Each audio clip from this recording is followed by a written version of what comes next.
Salam sejahtera. Ini adalah video untuk ajar student macam mana nak plotkan frekuensi respons dalam lab 5 daripada data yang dapati daripada table 1.1. So kalau pelajar semua lihat pada bahagian results dalam lab 5, step yang kedua, anda dikendaki sketch and plot frequency response based on your result. Do a comparison between calculation and measure in the graph paper. Jadi graph paper yang digunakan bukan graph paper biasa. Kita kena gunakan graph paper jenis semi-log. Dan kenapa kita kena gunakan kertas graf ni adalah kerana julat frekuensi yang kita ukur adalah agak besar. Iaitu daripada yang paling kecil 100 Hz sehingga 100 kHz. Jadi kalau kita plotkan pada kertas graf biasa memang tak cukup ruang. So kita lihat satu contoh bacaan. Ini adalah bacaan sebenar daripada pelajar sendiri. So ini yang kita perlu ambil adalah bahagian frekuensi dan bahagian gain yang dikira dalam dB. Seterusnya, kita nak dapatkan kertas graf semi-log. Saya dah masukkan link untuk kertas graf tersebut. So kita boleh lihat ada satu website ni di mana kita boleh create sendiri kertas graf yang kita perlukan. So tolong gunakan link tersebut, dan sekiranya dia bukan berada pada semi-log, tolong klik pada semi-log dulu. And then di bahagian select type, kalau kita cuma nak kertas black and white, so kita boleh pilih single color. Tapi kalau siapa yang berminat dengan warna yang pelbagai tu, boleh klik pada multicolor. So saya gunakan yang single color. Dan unit of measure gunakan millimeters per cell. Dengan grid size 1 setkan pada 10. Grid size 2 sepatutnya setkan pada 20. So kita apa yang ni, kita datang kemudian color 1, ini adalah untuk color kita. And then paper size A4, landscape, orientation pada landscape, justification, pilih center. And then ini adalah untuk ketebalan garisan kita. So just setkan pada medium. Grid shape rectangle. Log cycle setkan kepada 3. Log base 10. Log direction kita nak pada paksi X. So kita setkan pada horizontal. So sekejap. So untuk setkan grid size 2, kalau dia tak boleh keluar yang grid size 2 ni, setkan kepada multicolor untuk dapatkan. So grid size 1 setkan pada 10. Grid size 2 pada 20. So ini adalah warna graf kita. And then klik pada submit. So ini adalah kertas graf yang kita boleh gunakan. So next, kalau kamu rasa tak bersesuaian, kamu nak mungkin lebih besar bahagian ni, kamu boleh back. Yang ni setkan kepada millimeters per cell. Then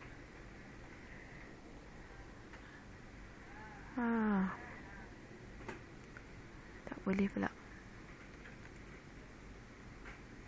Lagi sekali. Yang ni millimeters 10. Cuba dulu dengan 5. A4 center 3, 10 and horizontal. Kita try dulu. So ini adalah kertas graf yang dihasilkan. Next, kamu boleh print terus. Print pada printer, ataupun kalau nak save kan sebagai PDF pun boleh.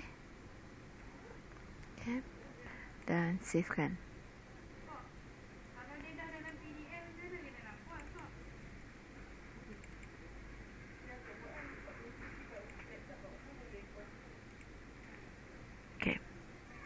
So lepas tu Siap, kita dah ada kertas graf, kita dah ada bacaan. Okay, so saya buka kertas graf yang telah kita setkan tadi. Okay, dan juga bacaan. Okay. So ini kertas graf kita dan ini perbandingan bacaannya. Okay. So dengan menggunakan pen. Okay. Jadi paksi X kita adalah frekuensi. Okay. Dan untuk paksi X, okay, bermula pada bahagian 1 ni. Okay. Ini kita setkan kepada 100 Hz. Okay. Saya tunjukkan macam mana kita nak lukiskan dulu. 100 Hz. And then untuk setiap senggatan ni, dua ni, ini adalah untuk 200 Hz. 300, 400, 500, okay, dan sebagainya. Okay, jadi ini untuk kalau log dia lain ya, dia bukan seperti graf biasa. So untuk setiap ni, ini 300 Hz sampailah yang ni 1 kHz. Okay, yang 10 ni ialah 1 kHz. Setiap pertambahan ni, ini adalah 200 Hz, 300 Hz, 400, okay, 500 Hz, 6, 7, 8, 9 dan 10.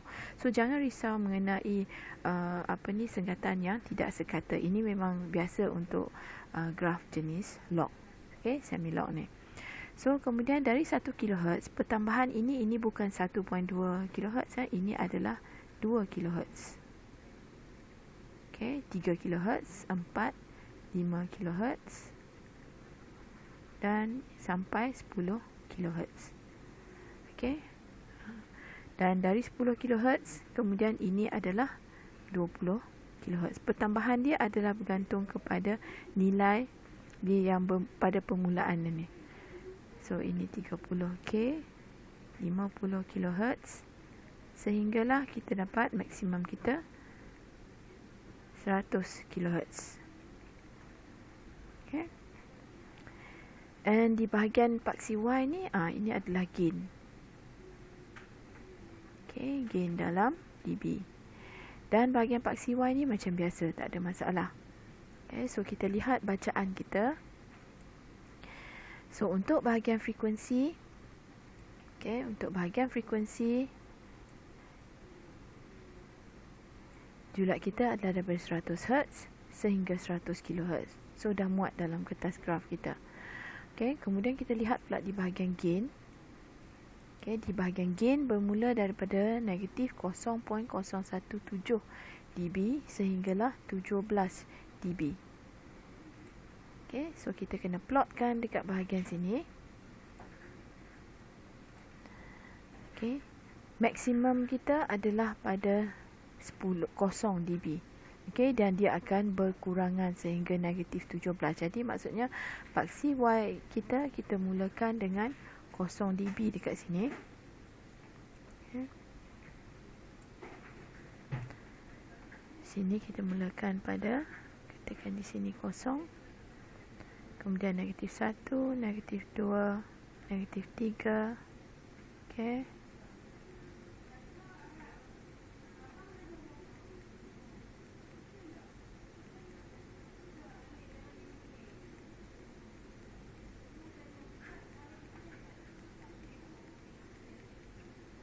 Dan akhirnya negatif 17 dB. Okay. Dan seterusnya kita dah boleh plotkan graf kita mengikut bacaan yang kita dapat di sini. Okay. Untuk titik yang pertama pada frekuensi 100 Hz. Okay, saya gunakan pen lain. Pada frekuensi 100 Hz, gain kita adalah negatif 0.017.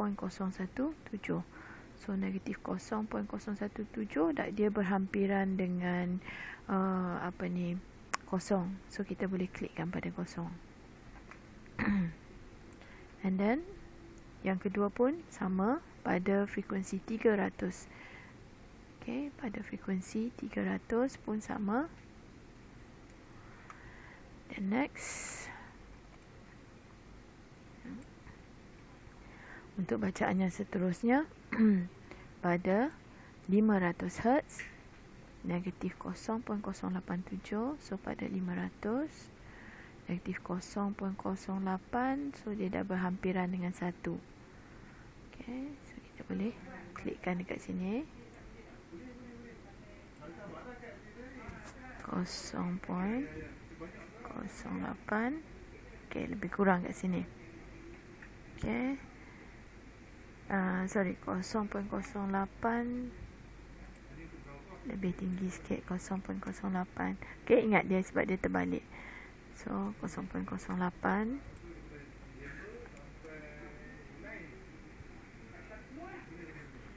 And then sama juga untuk bacaan yang seterusnya pada 1 kHz. Okay, ini bergantung kepada bacaan yang pelajar dapat ya. 0.08 lebih kurang kat sini. And then pada nilai seterusnya pada 5 kHz 0.992. So 0.992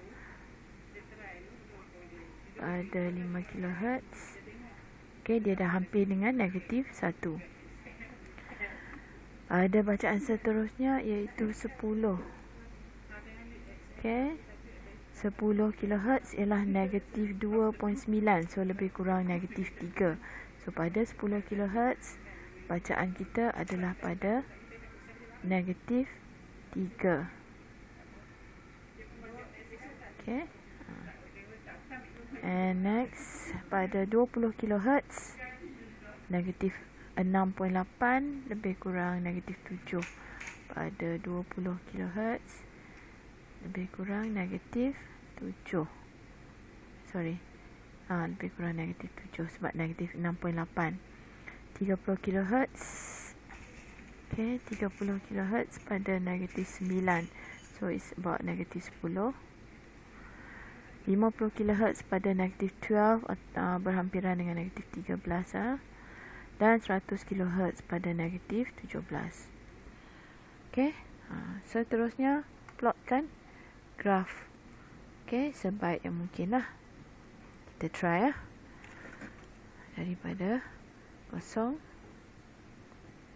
Okay, bila hampir kat sini dia dah makin berkurangan.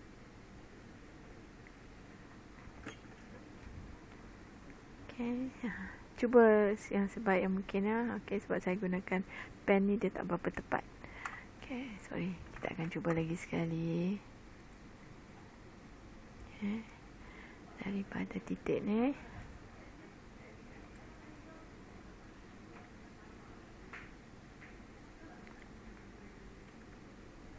Okay lah, lebih kurang macam tu. Okay, tapi tolong lukis dengan lebih baik sikit lah banding yang saya punya. Dan next kita nak plotkan pada mana cut off frequency berlaku. Daripada calculation kita dapat cut off frequency adalah pada 10 kHz. Okay, 10 kHz iaitu di sini 10 kHz 10.2. Okay. So dekat 10 kita dapat lebih kurang dekat negatif 3 dB. Okey, kalau graf yang betul tu, okey, kita akan dapat dia lebih kurang pada negatif 3 dB. So this is our cut off frequency. And the gain, okay, gain pada masa tu adalah negatif 3 dB seperti dalam teori kita. Okay. So itu sahaja mengenai bagaimana untuk plotkan frequency response bagi low pass passive filter menggunakan kertas Semilog. Okay, saya harap penerangan ini boleh membantu pelajar, okay, untuk menyiapkan lab 5 kita. Terima kasih.